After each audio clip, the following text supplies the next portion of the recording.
the farmer do need a post-harvest management solution as well in order to increase their livelihood. So we went into cooling space.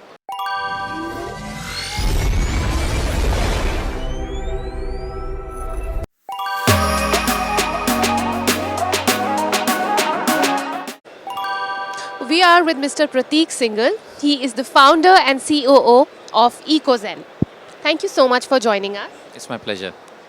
So, Ecozen, being a 12-year-old company, tell us about your firm and its growth story.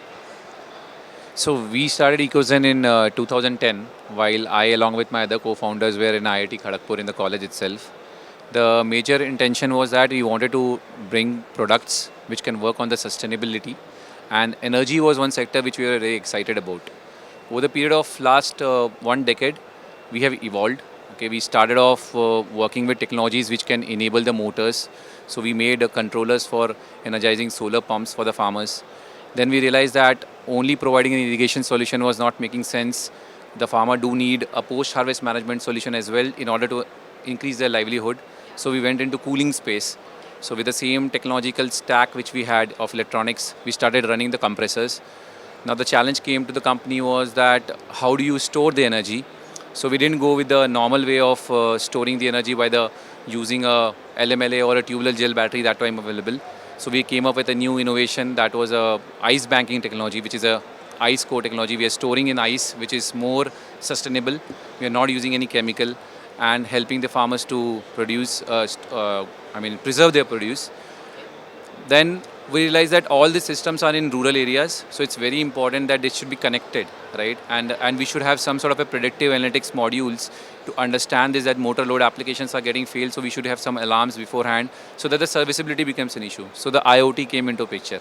So this is how the overall journey went. Now, if you see Ecozen, we say that we take pride to say that we are a technology company. We have four major core strengths. One is we are good in motor controls, which we have developed it for various compressors and submersibles right now. Now we are looking to develop it for mobility as well, which is an EV, which is a new comment segment. IoT is something which we have been very proud of because we have delivered 1 lakh systems on ground which are all connected. We are developing predictive algorithms around it. So in that IoT, if you see, we are diversifying beyond agriculture, beyond solar as well. We have recently launched a battery analytics module, which any mobility company can use it, and we can give you the health of the battery, give you the predictive index on what is the safety aspects and all of those. Then comes the energy storage, which is our core ice banking technology. We are seeing that we can expand it to global market. We can also expand it to other applications beyond agriculture, which would be medicines and maybe meat and a negative temperature as well. So on an overall, these are the ways by which we are trying to expand ourselves. Motor technology is something which we have also evolved. Currently it is restricted to submersible, but we see that going forward in mobility, the motor efficiency is going to become a very big thing, because if you want to spend into EV, it's important that how efficient your overall system is, because it will give you more mileage, it will have more acceleration and all those things. So we are working on it. Still, I would say 1 year or 2 years down the line, you would see we launching us some unique motors on the ground, which will be not dependent upon the current way the motors are used in the EV vehicles. And that is how you will see Ecozen creating an impact. So overall, we are more focused on sustainability. We are climate focused because all our products are basically trying to see that energy consumption is getting reduced. Either it is through solar or electric, but we are efficient. So that is how we have been trying to create some impact into the overall energy space. That sounds good. So, tell us about your volume of shipments.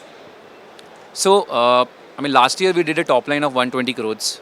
This year we are very much good at doubling our revenue. So we'll be crossing around 240 crores. And we have deployed more than 1 lakh solar pumping systems on ground.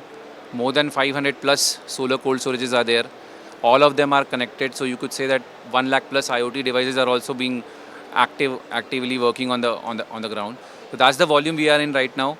In the next 3 to 4 years, the target is to actually cross 1,000 crore plus and look to create a bigger impact. So, speaking of the rural areas where you have good connectivity, which parts of India do you witness the most demand from, and what do you think are the reasons for that?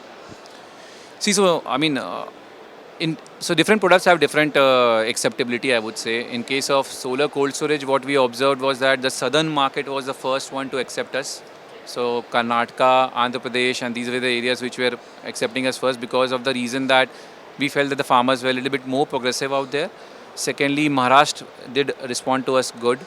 Then the belt of Haryana, Punjab, and Rajasthan started responding well to us. Now it's more of like a pan India approach.